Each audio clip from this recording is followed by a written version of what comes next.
This is a statement in Isaiah basically saying the world is falling apart. Staring back at Israel, saying judgment is turned away backward and justice stands afar off. For truth is fallen in the street and equity cannot enter. What's a God to do? And he saw that there was no man, and he wondered that there was no intercessor. An intercessor basically means one who fills the gap.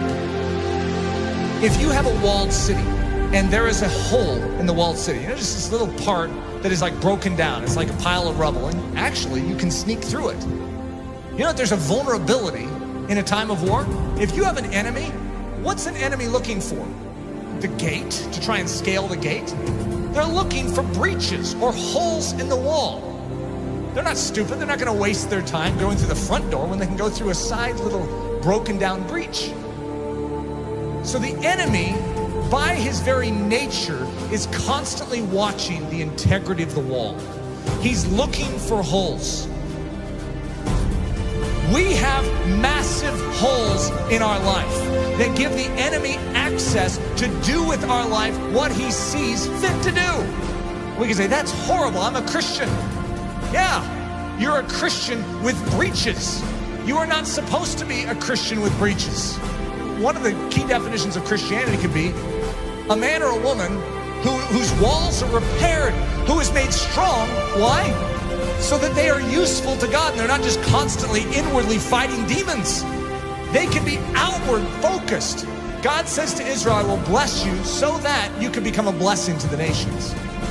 God's pattern is to make you strong so that you're useful. There is a hedge that is supposed to be built up around your life, and it very likely isn't. You need a strong man.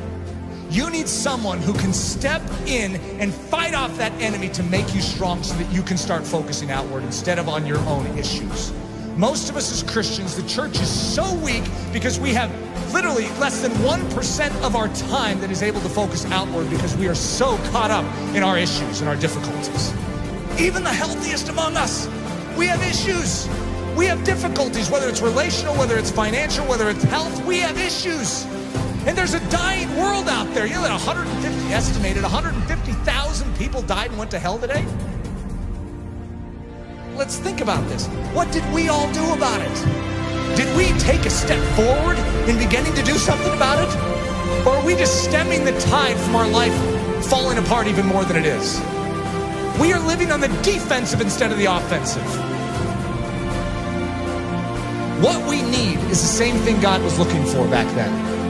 The walls are broken down. The city is in disrepair. Israel is without a defender. Where's the intercessor? You know who Jesus Christ was? In a nutshell, he's the intercessor. He's the man who stands in the gap. He's the strong man who came and took the full blow upon himself so that we could gather our wits spiritually and awaken and say, I'm in. Thank you for rescuing me. Literally, he took the blow. Everything that was aimed right at you to absolutely decimate your life, he took it square on. Without even a whimper, he took it. For the joy that was set before him because he valued you so much. He took the blow. See, one of the things that happens with the life of Jesus, we have a tendency to make him a mousy character. We have a tendency to diminish his manly strength. We are talking about the greatest warrior of all time.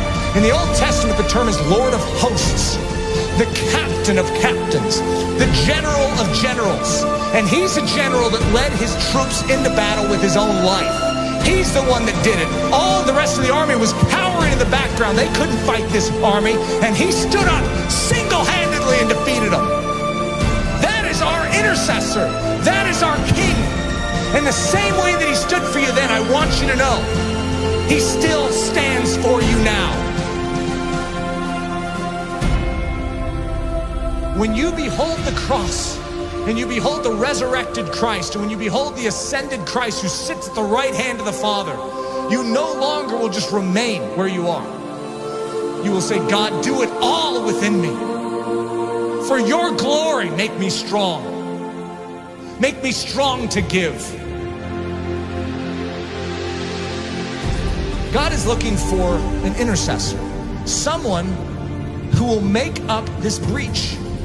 We need to become a body that is thinking about every single one around us, as opposed to ourselves. Coming to church going, I need to be prayed for this week. What about who can I pray for this week? Just a different mindset.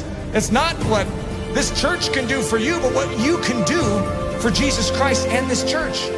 Think of that attitude shift, saying, God, you made this life and you have called me for more than just to save me. You have rescued me so that I can become a rescuer. Who needs rescued? Who needs help? Who needs me to stand in the gap and take the hit? That's the attitude. It's not your skin and how you can save it. It's how you can spend it for His glory. His glory. For His glory.